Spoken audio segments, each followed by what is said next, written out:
આ મંદિર ગુજરાતના બોટાદ જિલ્લામાં આવેલું સાળંગપુર ગામમાં આવેલું છે. આ મંદિર ખૂબ જ પ્રખ્યાત છે અને દર વર્ષે લાખો ભક્તો અહીં દર્શન કરવા આવે છે.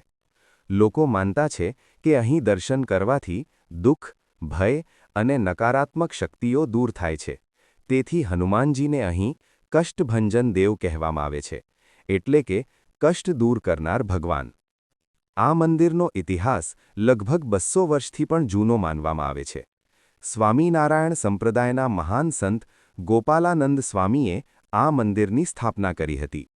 એવું કહેવાય છે કે એક સમયે સાળંગપુર વિસ્તારમાં ઘણા લોકો પર ભૂત-પ્રેત અને નકારાત્મક શક્તિઓનો પ્રભાવ હતો. ત્યારે ગોપાલાનંદ સ્વામીએ હનુમાનજીની મૂર્તિ સ્થાપિત કરી અને ભગવાનને પ્રાર્થના કરી કે લોકોના દુઃખ દૂર થાય. જ્યારે મૂર્તિ સ્થાપિત કરવામાં આવી ત્યારે ગોપાલાનંદ સ્વામીએ લાકડીથી મૂર્તિને સ્પર્શ કર્યો અને કહેવામાં આવે છે કે તે સમયે મૂર્તિ જીવંત જેવી હલનચલન કરવા લાગી. ત્યારથી લોકો માનવા લાગ્યા કે આ સ્થાન ખૂબ જ શક્તિશાળી છે. ત્યાર પછીથી અહીં હજારો લોકો પોતાની સમસ્યાઓ લઈને આવે છે અને ભગવાન હનુમાનજીની કૃપાથી રાહત મેળવે છે. સાળંગપુર મંદિર ખાસ કરીને શનિવાર અને મંગળવારના દિવસે ખૂબ જ ભીડ ભરેલું રહે છે.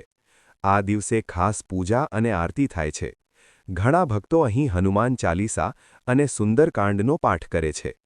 આ મંદિરનું સંચાલન બોચાસણવાસી અક્ષર પુરુષોત્તમ સ્વામિનારાયણ સંસ્થા દ્વારા કરવામાં આવે છે.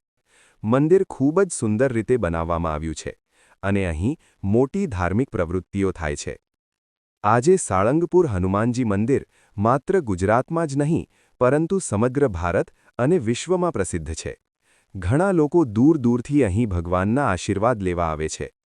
અંતમાં એટલું કહી શકાય કે સાળંગપુરનું કષ્ટભંજન દેવ હનુમાનજી મંદિર શ્રદ્ધા, ભક્તિ અને વિશ્વાસનું એક મહત્વપૂર્ણ સ્થાન છે.